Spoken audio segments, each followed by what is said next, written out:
Hello and welcome to Social Media Weekly, episode 6, January 2021.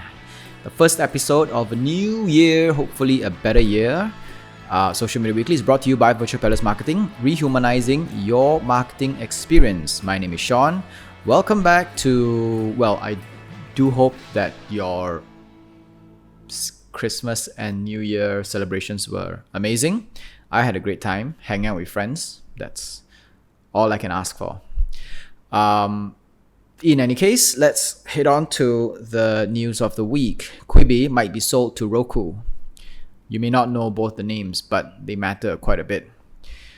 Jeffrey Katzenberg was a popular name in the movie industry. He was so widely successful that people have a saying to never bet against Katzenberg. Major big hits from him include Shrek, Madagascar, Prince of Egypt, and a lot of other animated stuff that were pretty cool, probably a decade ago. But it appears that he too hasn't cracked the code in bringing silver screen formula into social media. He opened up Quibi. He launched Quibi back in April 2020, and he decided to shut it down in October 2020 and went looking for suitors in Facebook and Snap, but found a new potential in Roku. No detail on the purchase by Roku has been revealed, except that it would move all of Quibi's content into Roku's library. For the rest of the world, who don't know what Roku is a relatively small competitor to Netflix and is only available in a select few regions. I think mostly in the US. I think so. There could be some other countries which I'm not so familiar with, but in any case, we know that it's in the US. And what is Quibi? Quibi is Silver Screen Mogul's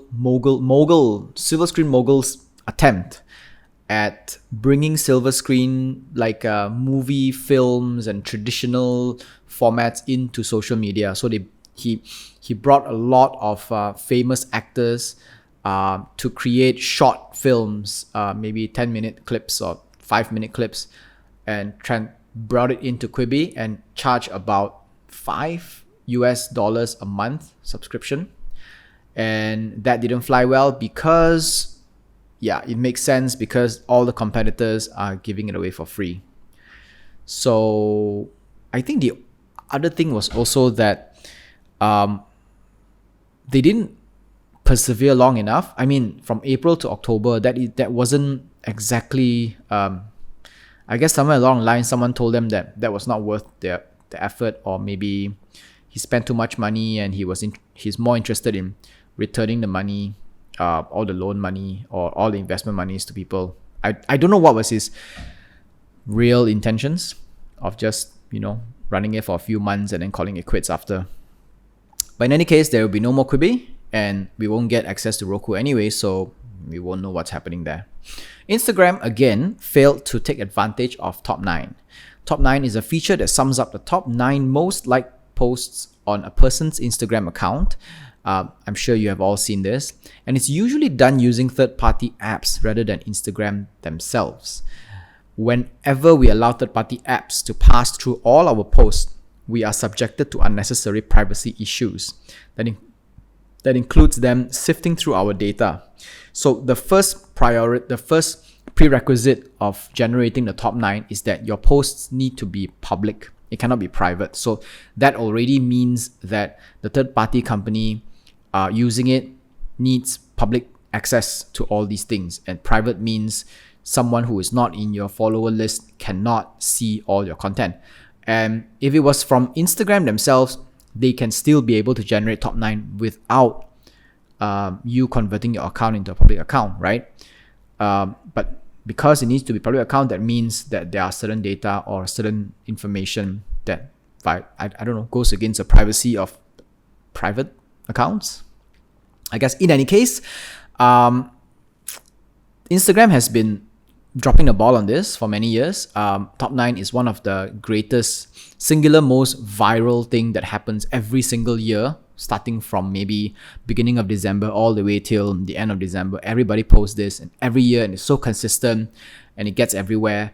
And other social platforms like Spotify and Snap has been taking this year-end sum up, I guess year-end roundup of the top most important moments into their own hands, and they've done so very well, right? Spotify has their Unwrapped, and Snapchat also has their Memories as well, where they actually sum up all your snaps into one video.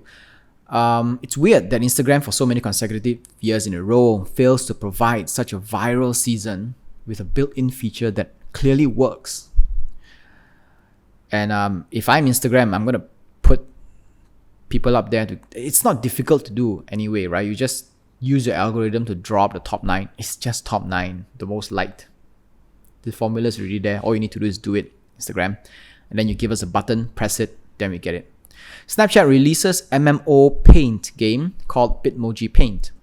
It's the platform's 4th game so far, and this time it allows all users to participate in a massively multiplayer online painting game. It starts with a blank canvas floor where all users with their Bitmojis in that game will work together to turn it into works of art. Snapchat is working hard to get people spending time on the platform through AR lenses and games. But in my opinion, in order to really get people into this, the company needs to allocate a special tab in the app for games to be found.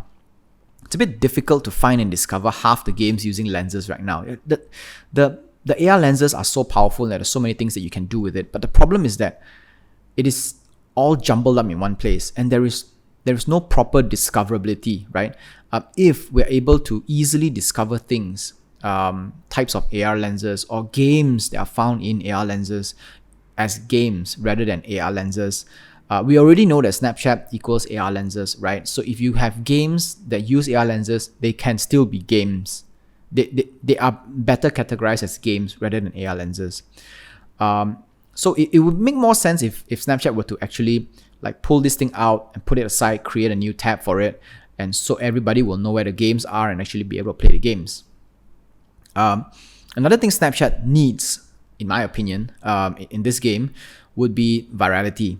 Not necessarily requiring everyone to play it, but at least some big influencers sharing enough of their works that they become memes. They become kind of like Minecraft worlds, or a little bit of Among Us, but Among Us has gone viral and I think it's dropped out. The virality has dropped out very fast.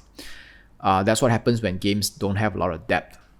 But the initial virality is actually what gets there. So two ways of getting it, right? One is probably by accident. If all of a sudden enough people play it and then it gets there and everybody starts sharing it, everybody starts talking about it, it becomes a meme.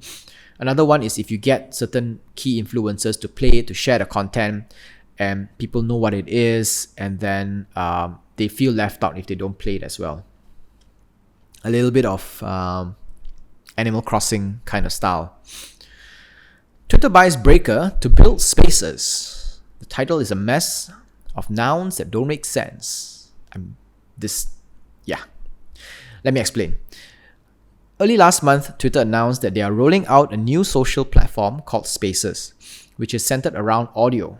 We haven't had any chance to test it out to see how it works, but it's essentially a chat room for audio. It can either operate privately or be open to more participants and listeners. Initial descriptions also suggest that it will be a live audio event. So basically podcasting on Twitter Spaces. You get a bunch of people go in there, discuss something, and then everyone else gets to listen, maybe even contribute via text or something. Or maybe they can call in and drop out, call in. So it's that kind of format. So this is where Breaker comes in. Breaker is a podcast listening platform, much like Google Podcasts and Stitcher. Twitter's purchase of Breaker aims to tap on the company's core competency of audio podcasting. This means Breaker will be broken up and absorbed into Twitter's fold. I'm loving this. If you are listening to the podcast now via Breaker, I suggest looking for a new podcasting app, perhaps Stitcher. The new interface is nicer to use and podcasts load up faster as well. I quite like Stitcher because I use it all the time, and I like that they can queue your podcast according to the latest episodes among all your downloads, rather than you having to go to one podcast and then go through everything one by one. So with Stitcher, it feels more like radio. Instagram tests stories on desktop. Honestly, I have no idea why Instagram is devoting time on this instead of more important things like top 9.